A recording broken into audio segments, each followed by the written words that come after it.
আসসালামু আলাইকুম। দেশ কিংবা দেশের বাইরে থেকে যে যেখান থেকে আমাদের ভিডিওটি দেখতেছেন তাদেরকে আন্তরিকভাবে শুভেচ্ছা। তো চলে আসলাম আবারও খুব সুন্দর করে ৩ শতাংশ জায়গার মধ্যে ৪ বেডরুম দিয়ে খুব সুন্দর করে একটি একতলা বাড়ির ডিজাইন। তো আশা করি গ্রামে শহরে উভয় ক্ষেত্রেই করতে পারবেন। খুব মনোমুগ্ধকর করে সাজানো হয়েছে। আমরা আপনাদের ১ম এ দেখাবো যে এই বাড়িটি করতে কি পরিমাণে রড লাগবে,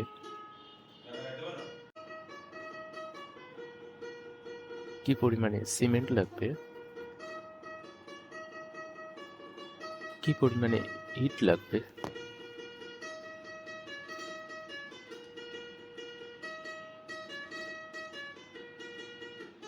আর কি পরিমাণে আপনার বালি লাগবে। বালির ক্ষেত্রে অবশ্যই আপনারা শুকনো বালিটা নেওয়ার চেষ্টা করবেন। তো ভিডিওটি স্কিপ না করে পুরোটি দেখুন। আমরা শেষে এটির নির্মাণ করতে কত কি লাগবে এ সম্পর্কে বিস্তারিত আলোচনা করব।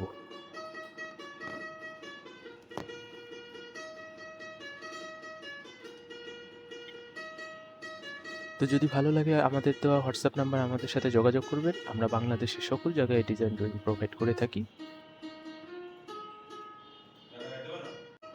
বর্তমান সময়ে ভূমিকম্পের মাত্রা অনেক বেশি, তাই আপনারা চেষ্টা করবেন যে যেখানেই বাড়ি নির্মাণ করেন আপনারা একজন ভালো ইঞ্জিনিয়ারের পরামর্শ নিয়ে বাড়ি নির্মাণ করবেন, কারণ এটি আপনার দীর্ঘস্থায়ী একটি পরিকল্পনা।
তো এই বাড়িটির ফ্লোর প্ল্যান কেমন হবে এ সম্পর্কে আমরা সংক্ষিপ্ত একটি ধারণা দিব। প্রথমে পোর্চ দিয়ে যেই আপনারা লিভিং ডাইনিং পাবেন, এরপরে 4টি বেডরুম, একটি কিচেন, 2টি অ্যাটাচ টয়লেট, একটি কমন টয়লেট এবং একটি প্রেয়ার রুম।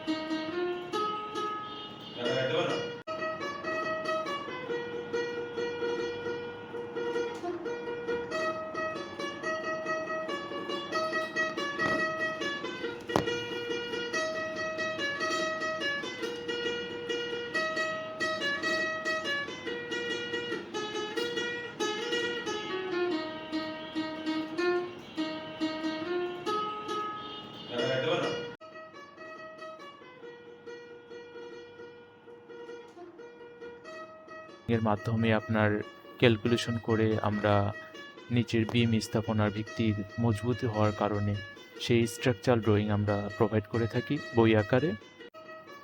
তো আপনাদের এই বাড়িটি নির্মাণ করতে কি পরিমাণে খরচ হবে সে সম্পর্কে একটি সুন্দর ধারণা দেব আপনাদের।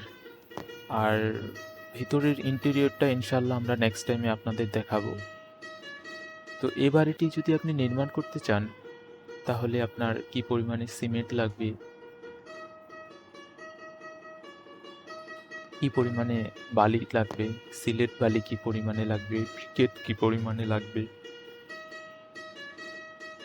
ইট কি পরিমাণে লাগবে, ১৬ মিলি রড কি পরিমাণে লাগবে, ১২ মিলি রড কি পরিমাণে লাগবে, ১০ পরিমাণ স্ল্যাবের জন্য কি পরিমাণে রড লাগবে, রিংয়ের জন্য ১০ মিলি রড কি পরিমাণে লাগবে এবং ৮ মিলি বেসের, এক কথায় মোটামুটি আপনাদের ম্যাটেরিয়াল সম্পর্কে ধারণা আমরা দিয়ে রাখছি।